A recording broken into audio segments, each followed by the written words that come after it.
ایسا کیا ہوا کہ بنو جرہم کو آب زمزم کا کنواں دفن کر کے مکہ سے بھاگنا پڑا؟ آئیے جواب جانتے ہیں۔ مکہ میں آبادی کا آغاز حضرت اسماعیل علیہ السلام سے ہوا۔ آپ نے 137 سال کی عمر پائی اور تا حیات مکہ کے سربراہ اور بیت اللہ کے متولی رہے۔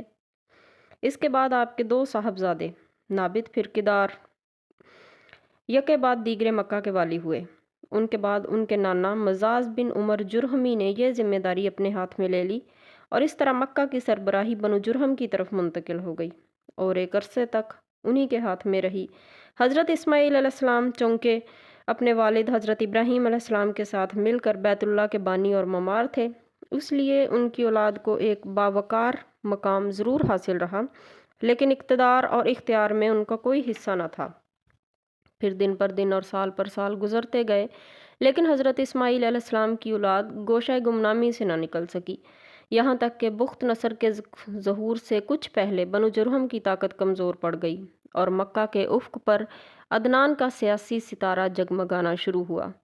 اس کا ثبوت یہ ہے کہ بخت نصر نے ذات عرق میں عربوں سے جو معرکہ آرائی کی تھی، اس میں عرب فوج کا کمانڈر جرہمی نہ تھا بلکہ خود عدنان تھا۔ پھر بخت نصر نے جب 587 قبل مسیح میں دوسرا حملہ کیا تو بنو عدنان بھاگ کر یمن چلے گئے۔ اس وقت بنو اسرائیل کے نبی حضرت یرمیہ تھے، ان کے شاگرد برقیہ عدنان کے بیٹے ماد کو اپنے ساتھ ملک شام لے گئے، اور جب بخت نصر کا زور ختم ہوا اور ماد مکہ آئے تو انہیں مکہ میں قبیلہ جرہم کا صرف ایک شخص جثم بن جلحمہ ملا۔ ماد نے اس کی لڑکی معانہ سے شادی کی اور اسی کے بطن سے نزاع پیدا ہوا۔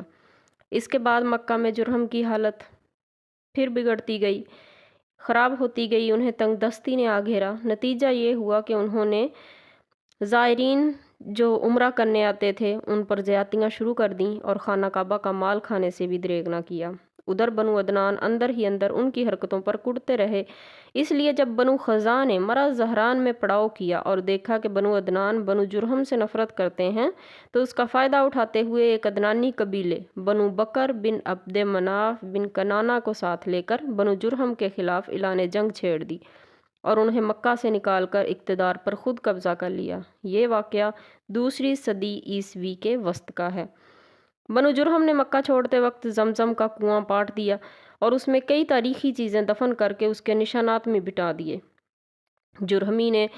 مزاز بن جرہمی نے خانہ کعبہ کے دونوں ہرن اور اس کے کونے میں لگا ہوا پتھر حجر اسود نکال کر زمزم کے کنویں میں دفن کر دیا اور اپنے قبیلے بنو جرہم کو ساتھ لے کر یمن چلا گیا۔ بنو جرہم کو مکہ سے جلا وطنی اور وہاں کی حکومت ختم ہونے کا بڑا قلق تھا۔ حضرت اسماعیل علیہ السلام کا زمانہ تقریباً 2000 سال قبل مسیح ہے۔ اس حساب سے مکہ میں قبیلہ جرہم کا وجود کوئی 2100 برس تک رہا اور ان کی حکمرانی لگ بھگ 2000 برس تک رہی۔ بنو خزاع نے مکہ پر قبضہ کرنے کے بعد بنو بکر کو شامل کیے بغیر تنہا اپنی حکمرانی قائم کی۔ مکہ پر بنو خزاع کا اقتدار کوئی 300 برس تک قائم رہا اور یہی زمانہ تھا جب عدنانی قبائل مکہ اور حجاز سے نکل کر نجد، اطراف عراق اور بحرین وغیرہ میں پھیلے اور مکہ کے اطراف میں صرف قریش کی چند شاخیں باقی رہیں جو خانہ بدوش تھیں۔ ان کی الگ الگ ٹولیاں تھیں اور بنو کنانہ میں ان کے چند متفرق گھرانے تھے، مگر مکہ کی حکومت اور بیت اللہ کی تولیت میں ان کا کوئی حصہ نہ تھا، یہاں تک کہ قصی بن کلاب کا ظہور ہوا۔ تو قصی کون تھا؟ اس کا حضرت ابراہیم علیہ السلام سے کیا تعلق تھا؟ اس نے مکہ کے لوگوں کو کیسے جوڑا؟ یہ انشاءاللہ اگلی ویڈیو میں۔ اللہ حافظ۔